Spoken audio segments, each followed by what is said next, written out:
बच्चों हम हमारी पुस्तिका का अध्याय 7 पढ़ रहे हैं जिसका नाम है हास्यकरण की समझ।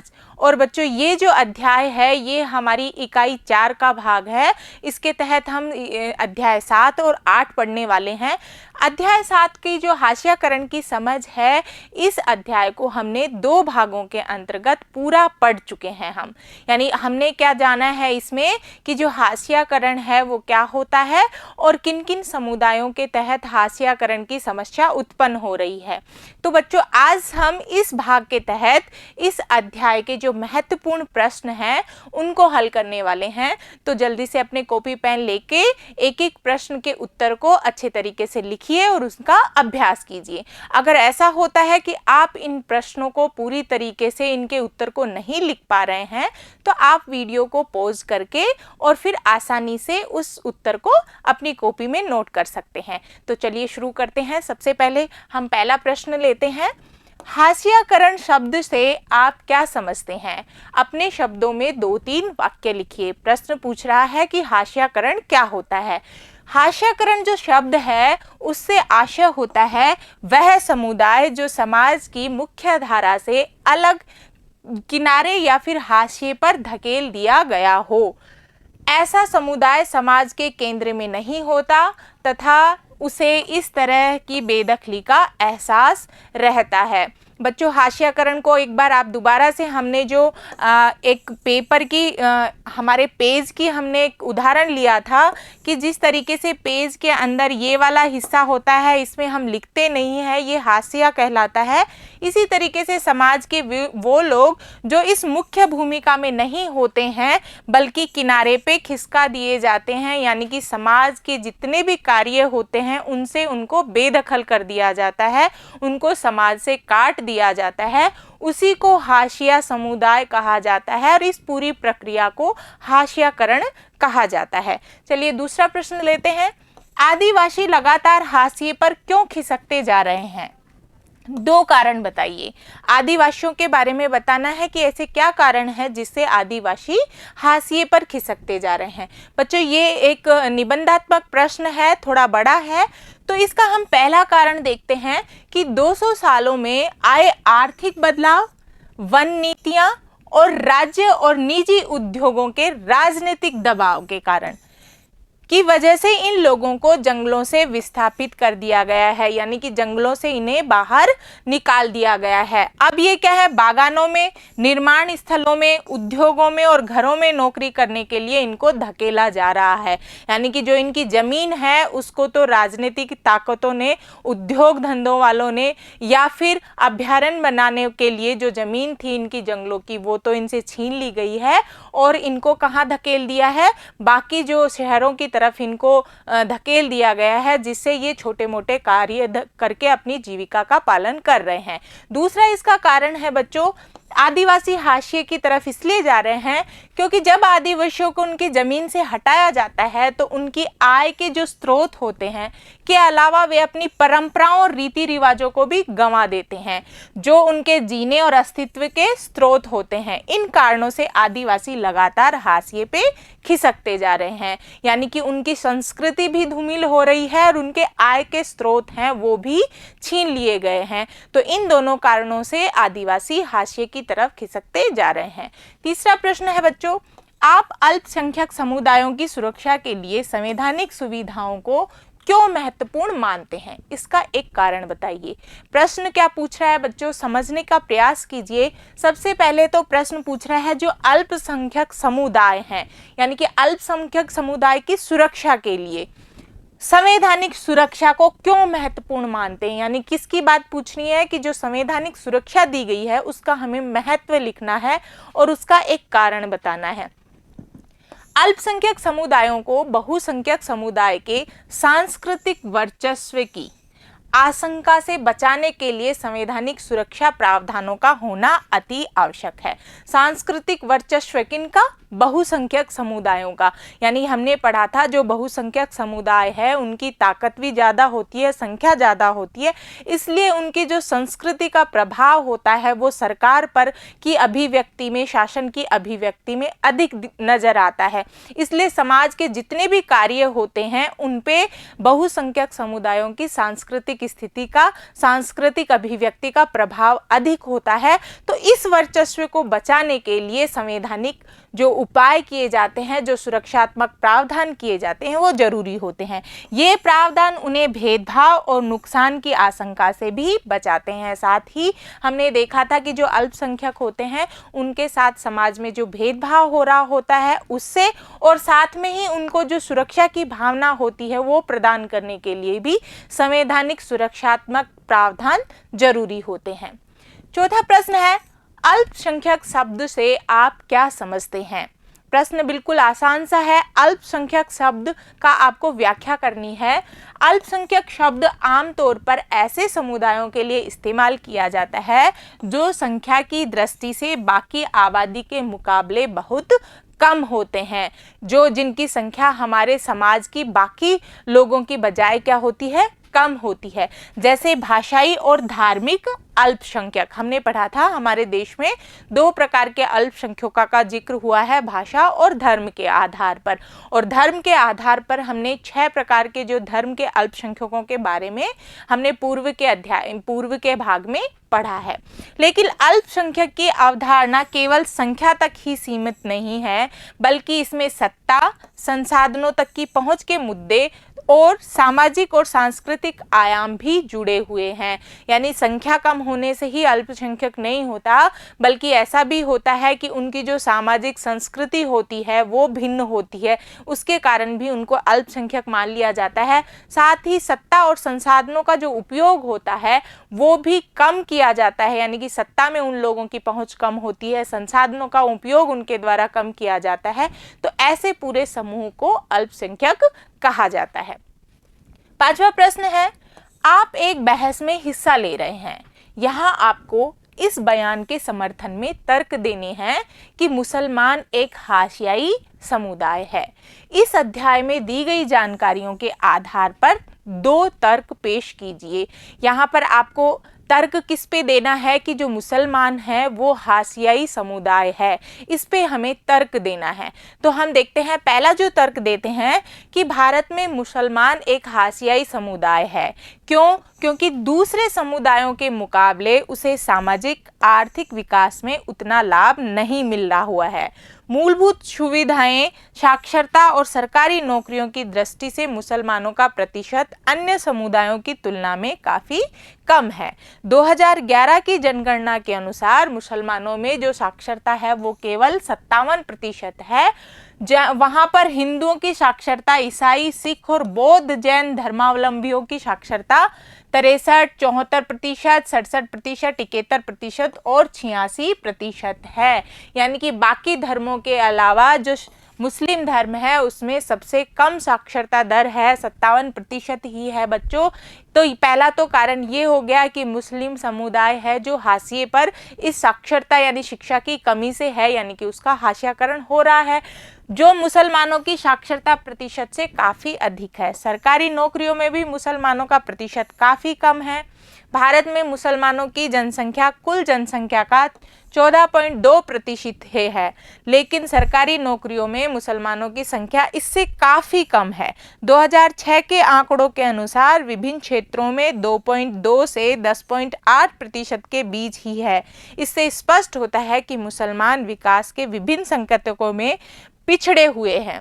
बच्चों, इसके लिए आप जो इस अध्याय का भाग 2 है उसको देख सकते हैं।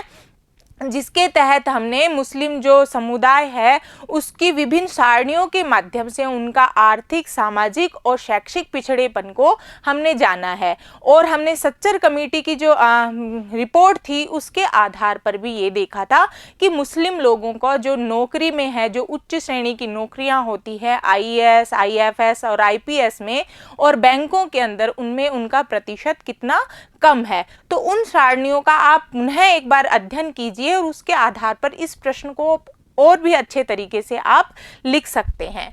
इसका दूसरा हम कारण देखते हैं। दूसरे अल्पसंख्यकों की तरह मुसलमानों के भी कई रीति रिवाज होते हैं और व्यवहार मुख्य धारा के मुकाबले काफ़ी अलग होते हैं। दूसरा कारण क्या है हाशियाईकरण पे जाने का मुसलमानों का, कि इनके जो रीति रिवाज हैं और जो व्यवहार हैं वो बाकी समाज से क्या है, भिन्न है। जैसे कुछ मुसलमानों में बुर्का, लंबी दाढ़ी और फेस टोपी का चलन दिखाई पड़ता है। बहुत सारे लोग सभी मुसलमानों को इन्हीं निशानियों से पहचानने की कोशिश करते हैं, इसी कारण अक्सर उन्हें अलग नज़र से देखा जाता है। कुछ लोग मानते हैं कि हम बाकी लोगों जैसे नहीं हैं, कि वे लोग जो हैं मुसलमान लोग बाकी लोगों के जैसे नहीं हैं। अक्सर यही सोच उनके साथ गलत व्यवहार करने और भेदभाव का बहाना बन जाती है। ये दो ऐसे कारण हैं जो मुसलमानों को हाशियाईकरण की तरफ धकेल रहे हैं।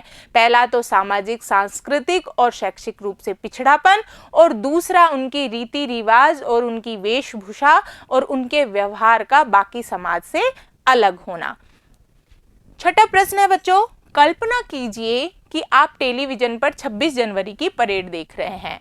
आपकी एक दोस्त आपके नज़दीक बैठी है। वह अचानक कहती है, इन आदिवासियों को तो देखो कितने रंग बिरंगे हैं, लगता है सदा नाचते ही रहते हैं। उसकी बात सुनकर आप भारत में आदिवासियों के जीवन से संबंधित क्या बातें उसको बताएंगे? इनमें से 3 बातें लिखिए। अपनी दोस्त को आपको आदिवासियों की कुछ महत्वपूर्ण जो बातें हैं वो बतानी हैं। तो चलिए देखते हैं। सबसे पहले तो हम बताएंगे कि भारत में 500 से ज़्यादा तरह के आदिवासी समूह हैं। आदिवासी समाज औरों से बिल्कुल अलग दिखाई देते हैं क्योंकि उनके भीतर ऊंच नीच का फर्क बहुत कम होता है।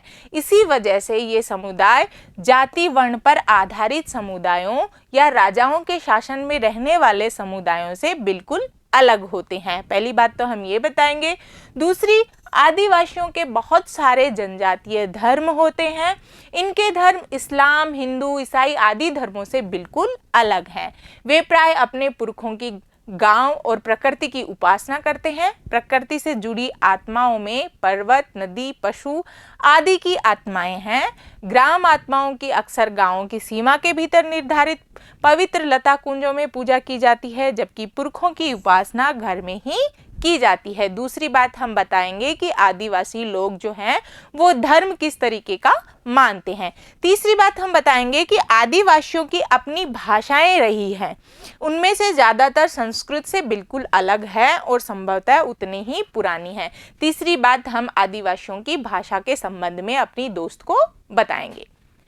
7वां प्रश्न है बच्चों, क्या आप इस बात से सहमत हैं कि आर्थिक हाशियाकरण और सामाजिक हाशियाकरण आपस में जुड़े हुए हैं, और क्यों? देखो, प्रश्न के अंदर 2 तरीके के हाशियाकरण की बात की गई है बच्चों, आर्थिक हाशियाकरण और सामाजिक हाशियाकरण। आर्थिक हाशियाकरण के अंतर्गत बच्चों इन दोनों के अंदर जिसमें या तो गरीबी हो, यानी कि आर्थिक रूप से पैसे के आधार पर अगर कोई गरीब समुदाय है उसका हाशियाकरण हो रहा हो, या फिर सामाजिक स्तर निम्न होने पर किसी का हाशियाकरण हो रहा हो, तो ये दोनों आपस में किस तरीके से जुड़े हुए हैं। हाँ, आपस में तो जुड़े हुए हैं, ये बात हम इस बात से सहमत हैं। हम इस बात से सहमत हैं कि आर्थिक हाशियाकरण और सामाजिक हाशियाकरण परस्पर जुड़े हुए हैं। जब भी ऐसा प्रश्न आता है बच्चों, तो आपको इस प्रश्न को हल करने से पहले बिल्कुल सहमति और असहमति के बारे में बताना है। जैसे इसमें अगर आपसे ये पूछा जा रहा है कि आप सहमत हैं या नहीं हैं, तो आपको ये बिल्कुल लिखना है कि हाँ मैं सहमत हूँ। किससे सहमत हूँ? कि सामाजिक हाशियाकरण और आर्थिक हाशियाकरण आपस में जुड़े हुए हैं। फिर क्यों का हमें उत्तर देना है। दूसरा क्या पूछा है? क्यों। तो इसका हमें उत्तर देना है क्यों। उदाहरण के लिए मुस्लिम समुदाय अल्पसंख्यक धर्मावलंबी है, उन्हें दूसरे समुदायों के मुकाबले सामाजिक आर्थिक विकास के उतने लाभ नहीं मिल रहे हैं। साक्षरता, मूलभूत सुविधाएं तथा सरकारी नौकरियां प्राप्त करने में वे अन्य समुदायों से काफी पिछड़ रहे हैं। यानी पहले तो हमने उदाहरण के तौर पे जो मुस्लिम लोगों का समुदाय है उनकी आर्थिक और शैक्षिक पिछड़ेपन की बात कही है। दूसरे हम आदिवासियों को भी बात कर लेते हैं। आदिवासियों को जंगलों से अलग कर दिया जाता है तो वे आर्थिक दृष्टि से, किस दृष्टि से? आर्थिक दृष्टि से हाशिए पर चले जाते हैं, लेकिन इसका असर उनकी परंपराओं और रीति रिवाजों पर भी पड़ता है। वे अन्य स्थानों पर सामाजिक दृष्टि से भी हाशिए पर आ जाते हैं। यानी कि आर्थिक रूप से जब पिछड़ता है कोई भी समुदाय तो धीरे धीरे समाज में भी उसका स्तर निम्न हो जाता है और वो सामाजिक रूप से भी पिछड़ जाता है। तो इस प्रकार से आर्थिक और सामाजिक हाशियाकरण एक दूसरे से बिल्कुल जुड़े हुए हैं। 8वां प्रश्न है बच्चों, घेटोआइजेशन से आप क्या समझते हैं? घेटोआइजेशन एक प्रक्रिया है बच्चों जो हमने मुस्लिम समुदाय के हाशियाकरण के तहत हमने पढ़ी थी। तो ये प्रक्रिया क्या है इसके बारे में हमें समझाना है। घेटोआइजेशन शब्द आमतौर पर ऐसे इलाके या बस्ती के लिए इस्तेमाल होता है, यानी कि कोई इलाका या फिर कोई ऐसी बस्ती या फिर कोई शहर, उसके लिए घेटोआइजेशन शब्द उपयोग में लिया जाता है जिसमें क्या होता है, मुख्य रूप से एक ही समुदाय के, कोई एक ही समुदाय के लोग रहते हैं। यानी कि एक ऐसी जगह है जहां पर सिर्फ एक ही समुदाय के लोग रहते हों, उसे घेटोआइजेशन कहा जाता है। और वो लोग एक ही जगह पे क्यों रहते हैं, उस पूरी प्रक्रिया को घेटोआइजेशन प्रक्रिया कहा जाता है। इस घेटोआइजेशन इस स्थिति तक पहुंचने वाली प्रक्रिया को कहा जाता है। यह प्रक्रिया विभिन्न सामाजिक, सांस्कृतिक और आर्थिक कारणों पर आधारित हो सकती है।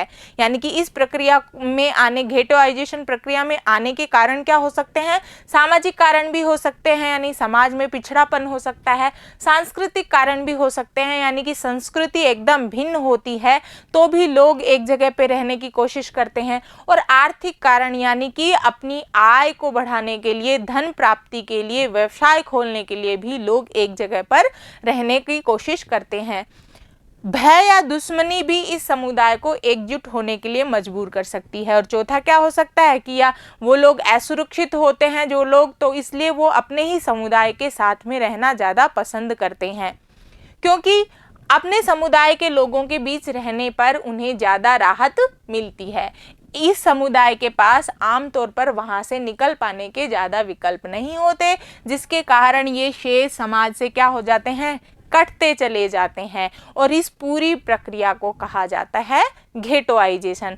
इसका उदाहरण हम मुस्लिम समाज से ले सकते हैं कि जो मुस्लिम समाज हैं वो, उनका घेटोआइजेशन हो रहा है। आपने देखा होगा किसी शहर विशेष में या किसी शहर के, किसी राज्य के, किसी कस्बे या कॉलोनी विशेष में मुस्लिम समाज एक साथ इकट्ठा होकर रहने का प्रयास करते हैं। उसका कारण यही होता है कि वो अपना सामाजिक, आर्थिक और साथ में जो सांस्कृतिक विकास है उसको इससे मजबूत समझते हैं। दूसरी बात, वो बाकी समुदाय से अपने आप को सुरक्षित रखने का प्रयास करते हैं। तो बच्चों, इस प्रकार से हमने ये जो 8 बड़े प्रश्न हैं, निबंधात्मक प्रश्न हैं, उनका हमने अध्ययन किया। मैं समझती हूँ ये प्रश्न आपको बहुत अच्छे प्रकार से समझ में आए होंगे।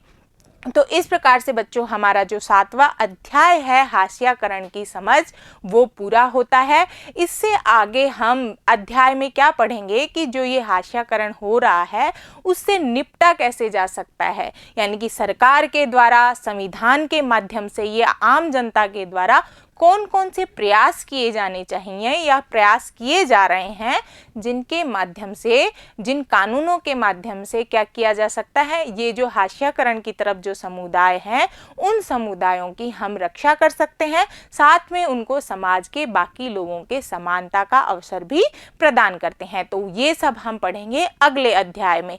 तो बच्चों, तब तक के लिए बने रहिए। आपका बहुत बहुत धन्यवाद।